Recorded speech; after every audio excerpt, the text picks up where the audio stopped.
আসসালামু আলাইকুম। আজকে আমি বানাচ্ছি চিকেন। তো এর জন্য আমি এখানে নিয়ে নিয়েছি তেজপাতা, একটা শুকনো লঙ্কা, জিরা, লবণ, হলদি, মির্চি পাউডার, আলু এখানে ভেজে রেখেছি, এখানে কেটে রেখেছি পেঁয়াজ, টমেটো, এখানে নিয়েছি মুরগির পা, আর এখানে আমি নিয়েছি মাংস ধুয়ে রেখেছি। আমি দেবো সরষের তেল। আমি কড়াইয়ে দিয়ে দিয়েছি পরিমাণ মতো সরষের তেল। এখন আমি অ্যাড করব শুকনো লঙ্কা, তেজপাতা, শুকনো জিরে আমি অ্যাড করে দিয়েছি এখানে। এবারে এটাকে আমি কিছুক্ষণ নেড়েচেড়ে ভেজে নেব। এখন আমি অ্যাড করব এর মধ্যে কেটে রাখা পেঁয়াজ কুচি।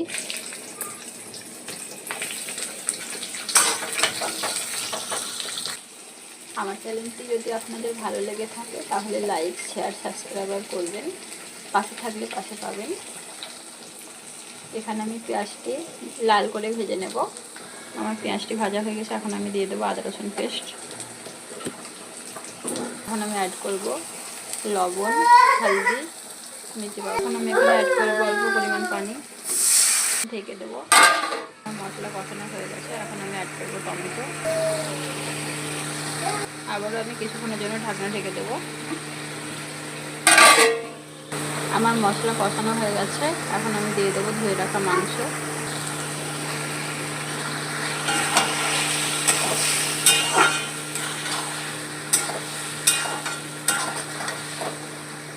এখন আমি ঢেকে দেবো কষানোর জন্য। আমি মাংসটি ভালোভাবে কষিয়ে নেব।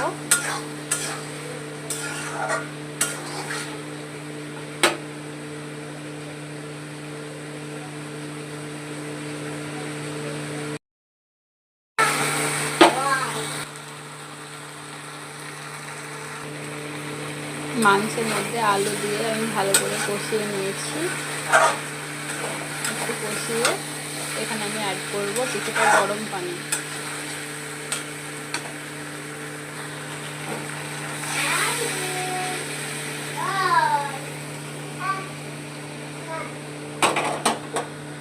আমি অ্যাড করে দিয়েছি মাংসের মধ্যে গরম পানি। আপনাদের যতটা প্রয়োজন অতটা পানি দেবেন। আমার এতটি দরকার, আমি এতটা দিয়েছি। এখন আমি ঢেকে দেবো কিছুক্ষণ। এখন আমি মাংসে দিয়ে দেব জিরা পাউডার। এই যে দেখুন এই মশলাটি কালি মশলা।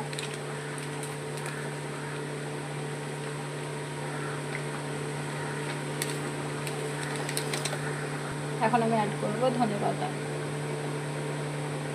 কিছুটা ধনিয়া পাতা অ্যাড করে দিচ্ছি, টেস্টি ভালো আসবে। কিছুক্ষণ ঢেকে দেবো।